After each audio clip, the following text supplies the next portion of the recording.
Mas'eh, on parle là-bas, à la fin de la paracha, on parle là-bas des Arei Miklat. Arei Miklat, c'est villes de refuge. C'est marqué là-bas, les gens qui se trouvaient dans ces villes-là, c'est parce que c'est des gens qu'ils ont tués sans faire exprès.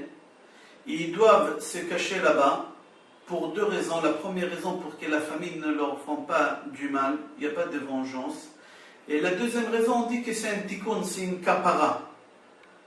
Ils doivent rester là-bas jusqu'à ce que le Kohen Gadol meure. Le jour que le Kohen Gadol meurt, ils peuvent sortir et personne, ils peuvent leur faire du mal.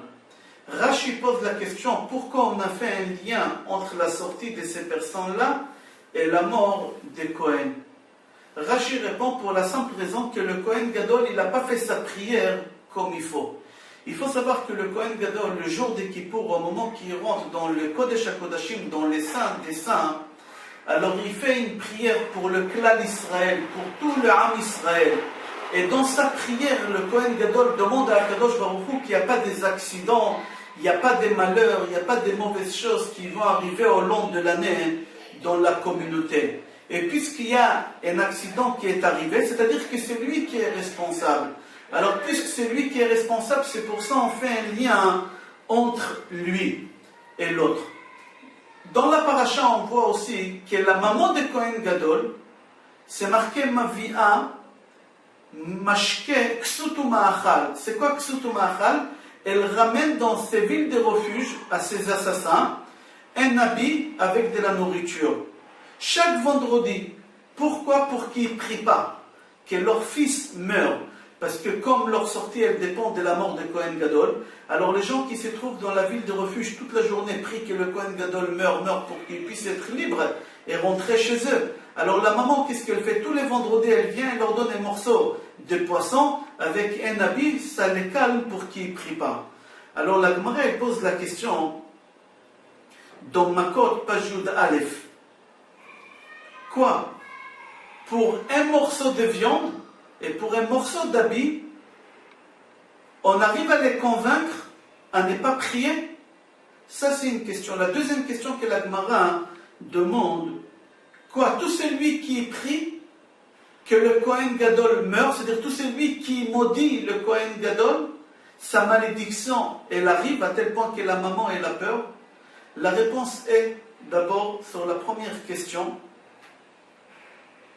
que en vrai, la maman, quand elle leur donne un habit et de la nourriture, c'est pas pour qu'ils arrêtent de prier. C'est évident qu'ils vont pas arrêter de prier. Chez eux à la maison, ils mangeront beaucoup mieux. Chez eux à la maison, ils vont être habillés beaucoup mieux. Mais seulement la prière, elle sera différente. Si la maman ne leur donne rien du tout, alors ces personnes, ils vont prier du fond du cœur. Et au moment qu'une prière, elle sort du fond du cœur, c'est impossible qu'elle ne se réalise pas. Impossible. La maman, qu'est-ce qu'elle fait? Elle vient, elle leur donne un peu à manger, à boire, des habits. C'est pour que leur prière, elle ne sorte pas du fond du cœur. Quand même, ils ont un petit sous-table, comme on dit en français. La maman, elle les rachète un peu pour que la prière, elle ne soit pas du fond du cœur. Maintenant, concernant qu'est-ce qu'on dit, est-ce que chaque personne qui maudit le Kohen Gadol, ça va fonctionner? La Gemara dit non, fais attention. C'est pas marqué ici qu'ils vont maudire, c'est marqué qu'ils vont prier. Oui, une prière, elle fonctionne dans tous les cas. Même si dans la prière, on demande du mal à quelqu'un d'autre, ça peut fonctionner. D'ici, on apprend la force de la prière, c'est extraordinaire. On peut tuer un Kohen Gadol avec la force de la prière. Il y a une Gemara dans Brachot qu'elle raconte que Rabbi Meir Baal Hanes, dans son immeuble, il avait des voyous. Et Rabbi Meir Baal Hanes, il priait chaque fois que ces voyous meurent. Un jour, sa femme Brouri a dit à son mari, c'est marqué Itamu Chataim Mina Aretz, que les péchés ils vont s'arrêter. C'est pas marqué que les pécheurs ils vont s'arrêter. Alors prie qu'ils fassent tchouva, comme ça il n'y a plus de péchés, et comme ça il n'y a pas de pécheurs. Il lui a dit tu as raison. Et il a prié, et la Gemara dit que ces gens-là, ils ont fait tchouva. Alors on pose la question, le libre arbitre c'est quelque chose de très important dans notre religion. Dans le judaïsme on est obligé de croire au libre arbitre. C'est important. Celui qui veut être religieux, il est libre d'être religieux. Celui qui ne veut pas être religieux, il est libre de ne pas être religieux. Alors, comment c'est possible qu'avec une prière, on peut enlever ce libre arbitre-là et obliger la personne d'être religieuse? Et où le libre arbitre? Alors on dit oui, avec une prière, on peut annuler le libre arbitre. Tellement la prière, elle est forte, que même le libre arbitre, que c'est quelque chose de très important dans le judaïsme, on peut l'éliminer. Dans le prophète, on raconte qu'Akadosh Baruch Hu, il a ordonné à Yeshayahu ben Amoz d'aller voir Chizkia Melech et lui dire qu'il prépare son testament, qu'il va mourir et qu'il ne vivra pas. On pose la question, qui fait ça qu'il va mourir et qu'il ne vivra pas? C'est lui qui meurt, ne vit pas. Qui va mourir? Là-bas, la Gemara dit qu'il mourra et qu'il ne vivra pas, qu'il mourra de ce monde-là et il ne vivra pas dans le monde futur. Chizkia Melech, il dit au prophète Yeshayahu ben Amoz, pourquoi? Il lui a dit pour la simple raison parce que tu t'es jamais marié. Il a dit, mais tu sais pourquoi je ne me suis pas marié? Bien sûr que je voulais me marier, avoir des enfants, des petits-enfants, avoir une famille normale. Je voulais faire la mitzvah des Péria Vérivia. Je ne me suis pas marié pour la simple raison que je savais que j'aurais 2 enfants mécréants. Et je n'ai pas voulu être associé à ramener des neshamot comme ça dans ce monde-là. Il lui a dit, regarde, il ne fallait pas rentrer dans les détails, dans les contes que les enfants ils vont être comme ci et comme ça. Toi, il fallait que tu fasses ton devoir à faire la mitzvah des Péria Vérivia, avoir des enfants. Et après, il fallait laisser les choses entre les mains de Hachem. Alors, prépare-toi, tu vas mourir. Le roi, Chizkiyahu, il a respecté énormément Yeshayahu ben Amoz. Et il lui a dit poliment, finis ce que tu as à me dire, et s'il te plaît, sors d'ici. Parce que moi, j'ai appris de mon père, et mon père de son père, et c'est transmis dans notre génération depuis toujours, que jamais il faut baisser les bras. Toujours, il faut avoir des espoirs. Toujours, il faut prier. La prière, toujours, elle va être exaucée. Laisse-moi prier. Il s'est retourné vers le mur, il a prié, et Akadosh Baruch Hu, il lui a rajouté encore 15 ans. Encore 15 ans, il a rajouté à Chizkia. C'est le prophète Yeshayahu ben Amoz, il lui a donné sa fille, il a eu 2 enfants avec elle. On voit que la prière, elle a une force aussi d'annuler un décret. Il faut savoir qu'en général, on ne peut pas annuler un décret. On ne va pas rentrer maintenant dans le détail de l'histoire de Yeshayahu ben Amoz, qu'il n'a pas voulu donner sa fille, ou de Chizkiyahu Amelech, que ses enfants, après ils étaient mécréants. Son fils Ménaché, il a fait rentrer un statut au Beth Amikdash. Son fils Ménaché, il a tué son grand-père. Il a tué Yeshayahu ben Amoz. Il a pris une scie. Son grand-père, il est rentré dans un tronc d'arbre. Et il a coupé l'arbre et en même temps, il lui a coupé de sa bouche. On ne va pas rentrer dans ça. Qu'est-ce que je veux enseigner de cette histoire? Que même un décret, qu'on ne peut pas l'annuler, avec une prière, on peut annuler un décret. Toutes les choses que je viens de citer jusqu'à maintenant, on voit la force de la prière. Venez, on va voir la force des larmes. Qu'est-ce que les larmes peuvent faire? Les larmes, ils peuvent faire la résurrection des morts. Le Zohar HaKadosh, il est rapporté dans le livre Kavayachar.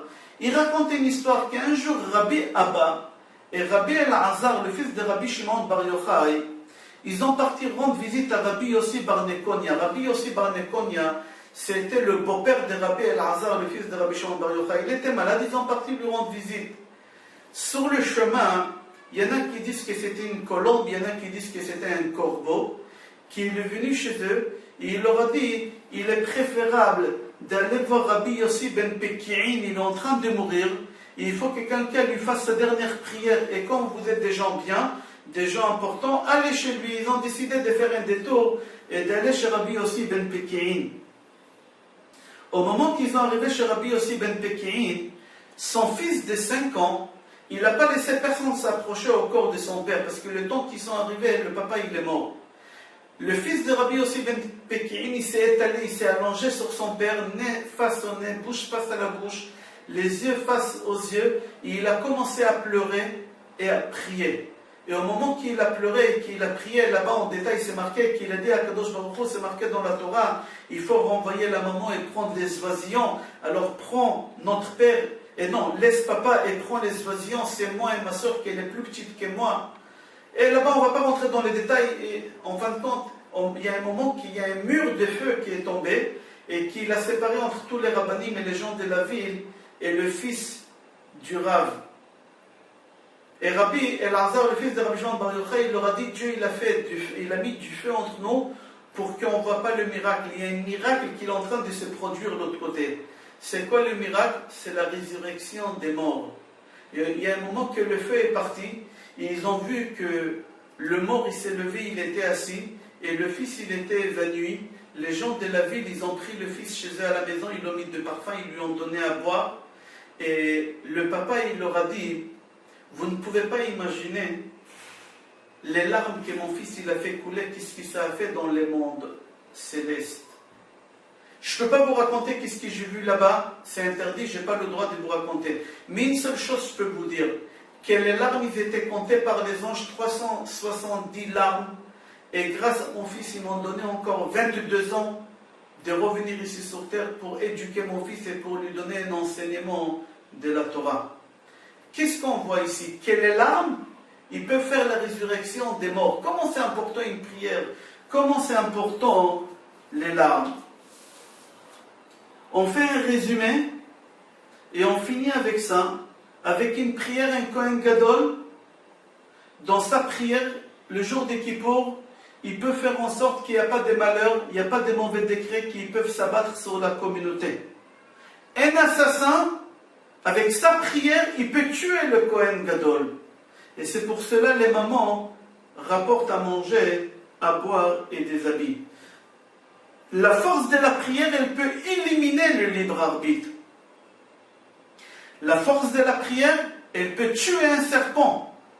La Gemara Brachot raconte que dans la ville, ils avaient un serpent, à Arod, la Gemara dit que chaque personne qui passait, le serpent le tuait. Ils ont raconté ça à Rabbi Hanania. Et lui, il est parti, il a mis son pied là-bas, et le Arod, il a mordu, mais c'est le serpent qui est mort, pas lui. Le Rouchalmi rapporte ce qui n'est pas rapporté dans Gemara Brachot, qu'il a mis le pied et qu'il a prié. Oui, avec la prière, on peut tuer un serpent. Avec les larmes, on peut faire la résurrection des morts. Dans Parashat Massin, on voit la disparition d'Aaron à Cohen. On voit les prières que Moshe Rabbeinu il a fait au Béné Israël. Dans Parashat Pekudei, Perek Lamed Tet, Pasuk Mem Gimel, c'est marqué Vaïvarech Otam Moshe. Moshe il les a bénis. Rashi là-bas dit quelle prière il a fait. Le Midrash dit que Moshe Rabbeinu il a béni les Béné Israël 4 fois dans la Torah. Une fois dans Sefer Shemot, chapitre Lametet, c'est marqué là-bas Vaïvarech Otam Moshe. Dans Vaïkra Tet, c'est marqué Vaïvarechu et Ta'am, Moshe et Aaron ils ont béni le peuple. Dans Dvarim, chapitre Aleph, Pasuk Hey, c'est marqué Elohei Avotechem Yosef Alechem, etc. Et dans Vezot HaBeracha, tout Vezot HaBeracha, c'est une prière, une bracha que Moshe Rabbeinu il a fait au Béné Israël. Je vous souhaite bracha ve'atzlacha, besorot tovot, yeshoot ve'nechamot, et qu'Akadosh Baruch Hu il exauce toutes nos prières. Kol tov.